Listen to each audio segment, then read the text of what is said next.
میں جب صدر پوٹن کے ساتھ بیٹھا 3.5 گھنٹے میری بڑی لمبی بات ہوئی, بڑی باتیں ہوئی. میں اس سے یہ بھی میں پوچھا, میں نے کہا مجھے بتاؤ باقی جو ورلڈ لیڈرز تھے, جو کیونکہ یہ تو بہت سب کو ملا ہوا ہے 20 سال سے, تو میں اس کے ویوز پوچھا. میں نے کہا فلانا کا بتاؤ, اس کا بتاؤ, اس کا بتاؤ, کیونکہ 3.5 گھنٹے ہو گئے تھے اور بھی بات کر رہی تھی میں. تو میں نے اس سے پوچھا اردوغان کا. اب یہ سنے ذرا. اس نے کہا اردوغان کا کہ دیکھیں یہ کئی دفعہ میں اسے, یہ ہماری پالیسیز میں کلیش ہوتے ہیں, یہ میری پالیسی مانتا نہیں ہے, لیکن میں اس کی کرتا ہوں. کیوں؟ کیونکہ یہ اپنے ملک کے انٹرسٹ کے لیے کھڑا ہے.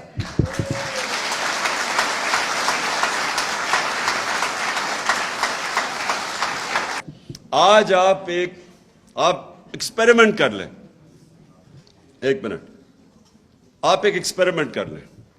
اللہ نے انسان کو بنایا ایسے, جب اس نے کہا نا کہ سب سے عظیم مخلوق ہے میری, تو اس کی کئی کنڈیشنز ہیں ادھر پہنچنے کے لیے.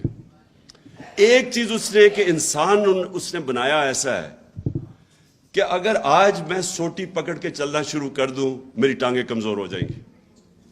میں اگر اب بستر میں لیٹ جاؤں میرا جسم ہی کمزور ہو جائے گا. یہ اللہ نے بنایا. آپ ریزسٹنس دیں گے, آپ بھاری ویٹ اٹھائیں گے, آپ تکڑے ہو جائیں گے. سب سے بڑا پاور ہاؤس آپ کا ذہن ہے. جب ایک انسان فیصلہ کر لیتا ہے نا کہ میں نے یہ کرنا ہے, دنیا کی تاریخ جو لوگوں نے بڑے بڑے کام کیے وہ پہلے مینٹلی فیصلہ کرتے ہیں, پھر وہ ایک ہی پلان بناتے ہیں, پلان اے. کوئی ان کا پلان بی نہیں ہوتا. میں ادھر تک پہنچنا ہے چاہے میری جان چلی جائے.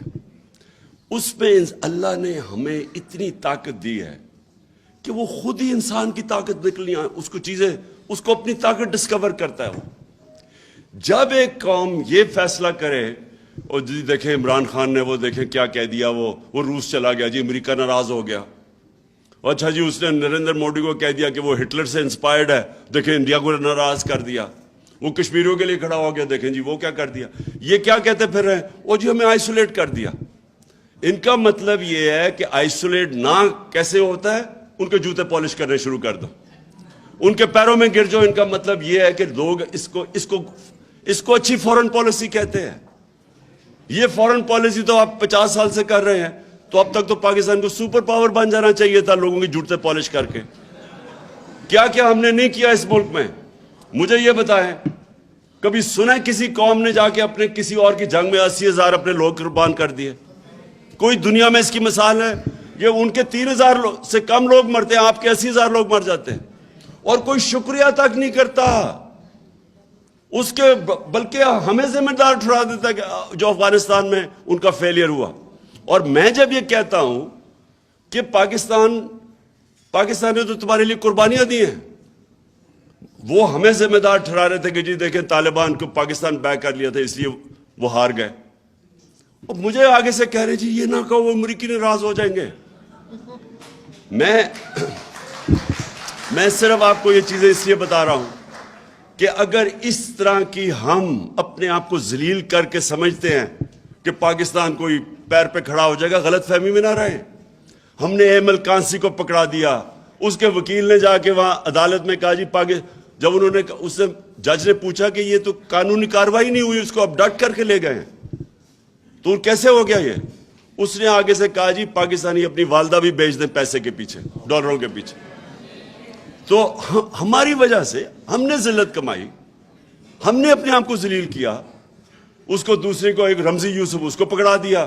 ریمنڈ ڈیوس نے دن دہاڑے آ کے 2 پاکستانیوں کو قتل کر دیا, وہ چپ کر کے اس کو واپس بھیج دیا. کسی نے نہیں دیکھا کہ آپ امریکہ میں کر کے دکھائیں نا کسی اور جگہ پہ. پھر 400 ڈرون اٹیک کر دیے. کبھی ہوا ہی نہیں کہ دنیا کی تاریخ میں کہ آپ ان کی جنگ لڑے ہیں, وہ آپ کے اوپر ہی ڈرون اٹیک کر رہے ہیں. اس کی کوئی مثال نہیں ہے. اور جو فیصلہ کرے, جس کو جو مارے کہیں جی یہ دہشت گرد ہے, کوئی ہم تحقیق کریں ڈر کے مارے کہ جی وہ ناراض نہ ہو جائے.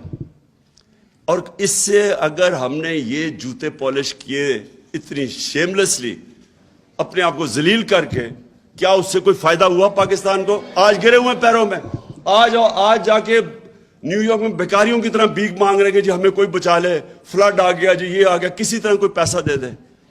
اس طرح کبھی قوم نہیں بنتی، کبھی آج تک دنیا کی تاریخ میں قوم نہیں بنی۔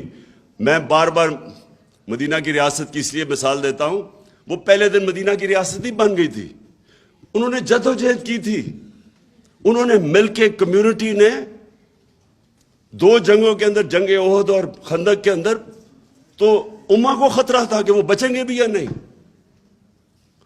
فاقے کیے انہوں نے، جب انہوں نے سیج کی ہوئی تھی مدینہ کی، نبی صلی اللہ علیہ وسلم نے 2 پتھر